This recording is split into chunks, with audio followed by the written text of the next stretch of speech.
In the last episode of the podcast, I reviewed my view of the meaning of baptism and applied it to adult or believer's baptism. In this episode, I want to focus on the issue of the mode of baptism, how it's done. As most listeners know, most churches that baptize infants use sprinkling as a mode, while most that reject infant baptism use immersion, or dipping. The recipients of baptism go into the water once or 3 times. There's some boundary crossing in certain circumstances, though, as some Greek Orthodox churches, at least according to what I've read, immerse infants at baptism. Pouring is much less common today, though early in church history it was prevalent, since it seemed more consistent with the washing language of several passages connected to baptism. So who's right?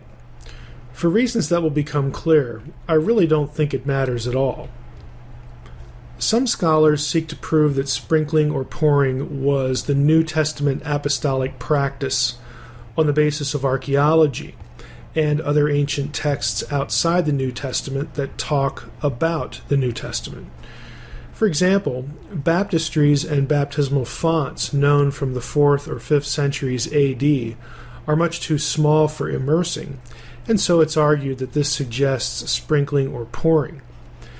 Pictures in the form of frescoes dating to as early as the 3rd century AD depict acts of pouring as the mode of baptism. And textual comments on baptism dating to as early as the 2nd century AD also mention pouring and sprinkling as the mode of baptism. The problem with this sort of testimony is that it cannot answer the mode question conclusively, since the evidence is by definition incomplete and post-dates the New Testament itself. We can't imagine that we have a complete view of the practices of antiquity, since the vast majority of texts and artifacts are lost to history. For this reason, the debate focuses more on the meaning of baptizo, the word in the New Testament translated baptize. So let's talk about that word. Baptizo and the related word bapto have no technical or ritual signification in classical Greek. In other words, they're not used to denote a specific pagan rite prior to the New Testament era, and so they offer us no specific analogy that the New Testament authors may have had in mind. There were purifying rites in Greek and Roman worship, but they aren't called baptisms. Instead, the Greeks called their purifying rite catharsis, and the Romans referred to theirs with the word lustratio. Sprinkling was the mode in both instances. Jews and Christians later adopted baptizo, the word, to denote rites of purification in the Jewish and Christian churches or assemblies, but any connection specifically back to the classical era is uncertain. Now, Greek lexicons inform us that bapto and baptizo, again prior to Jewish and Christian adoption, meant, quote, to dip into water, to sink under water, and to dye or tinge in a fluid, unquote. The word baptizo is employed in the Septuagint in contexts that likely speak of immersion, but not conclusively. The word is also used in some contexts that may or may not have immersion in view. I want to hit a few examples. In 2 Kings 5:14, we read, "And Naaman went down and dipped himself in the Jordan 7 times, according to the word of Elisha, and his flesh returned like the flesh of a small child, and he was cleansed." Naaman, of course, was a leper, and he goes down and dips himself in the Jordan 7 times. The word dipped in the Septuagint is the Greek word baptizo. So 2 Kings 5:14 in this translation does a good job using the word dip, since the Hebrew word used in the Masoretic text, in this place, the actual Hebrew Old Testament, for what Naaman does means to plunge. It's not the normal word for merely washing. But that said, it's possible that the verse means Naaman entered the water 7 times and took a bath, and he may or may not have immersed himself 7 times. But honestly, that seems kind of forced. If I were a leper and I was told to bathe in the Jordan, I would make sure that my entire body went in. Now, the next two instances are from books in the Septuagint not included in the Protestant canon, so they may not be familiar. They're less clear as to what action baptizo might mean. You'll see that it may involve immersion, but it likely did not. In Judith 12:7, we read that Judith went out each night into the ravine of Baitilua and bathed at the spring of water. The word bathe, of course, is baptizo. What did she actually do? Did she dip herself in the spring, or did she, just wash herself, pour and rub the water over herself? We don't know. In Sirach 24:25, and a footnote here, in most recent English translations of the Septuagint, this verse is Sirach 34:30. But in this verse we read, when one bathes, there's our word baptizo, due to a corpse, and when one touches it again, what did he gain by his washing? Now, washing, the verb at the end, is different than the one translated bathes.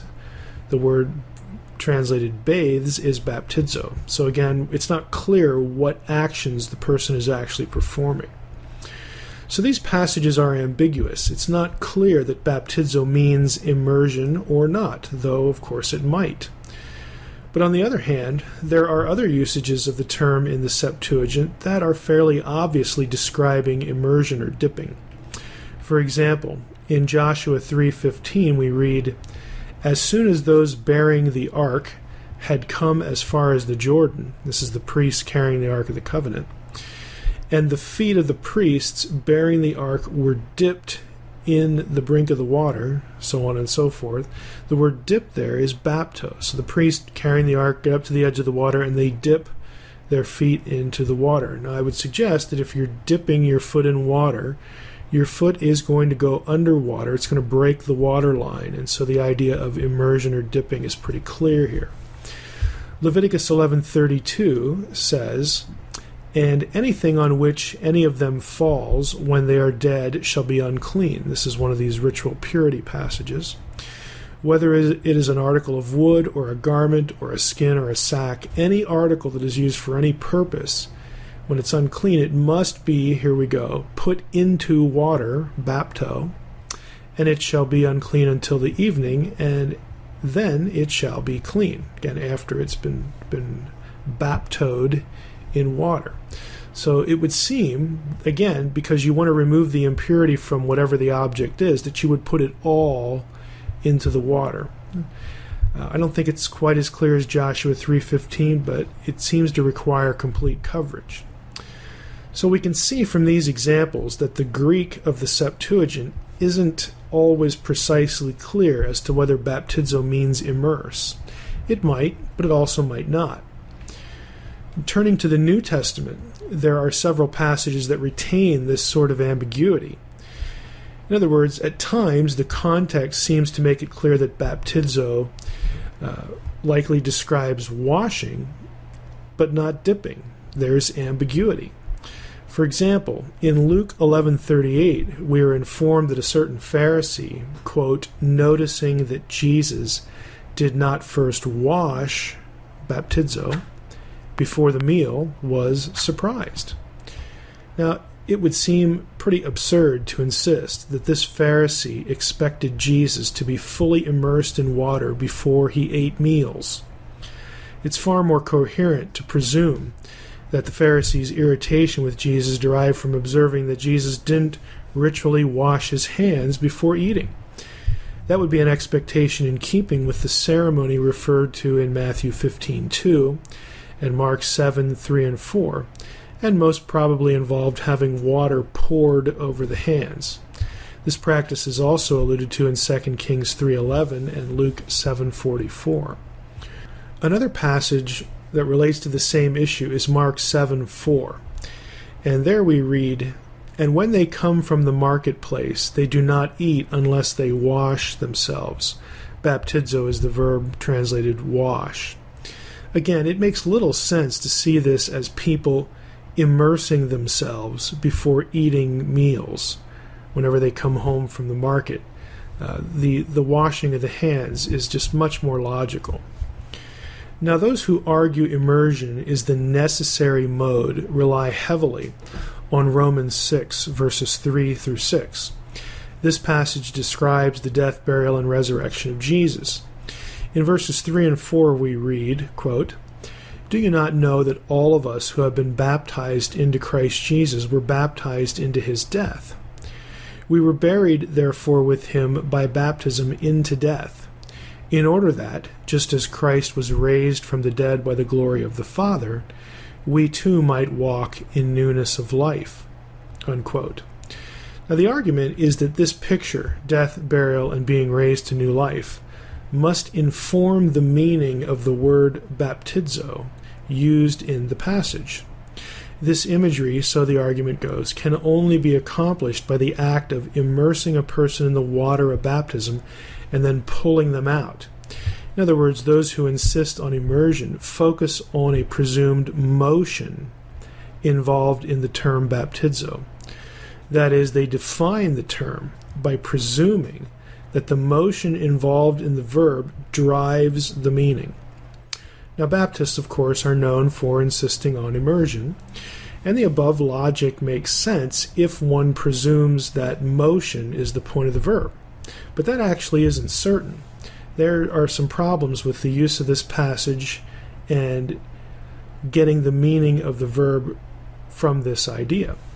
First, it isn't even clear that Romans 6, 3 through 6 has anything to do with water baptism at all.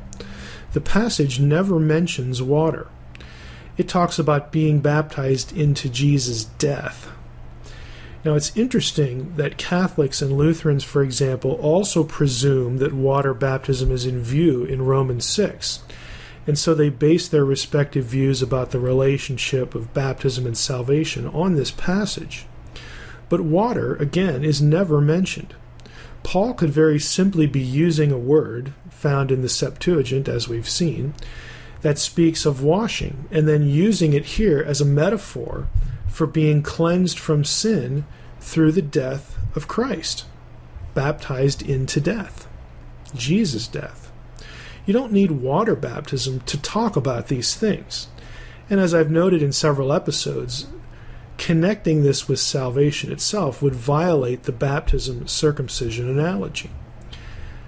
Further, while the imagery seems to make good sense, again given certain presumptions, insisting that the death, burial, resurrection, down and up motion requires a view of immersion, that whole approach overreaches what can be known about the meaning of the word. Now, what I mean here is that it is only an assumption or a guess that baptizo ought to be understood in terms of the physical motion.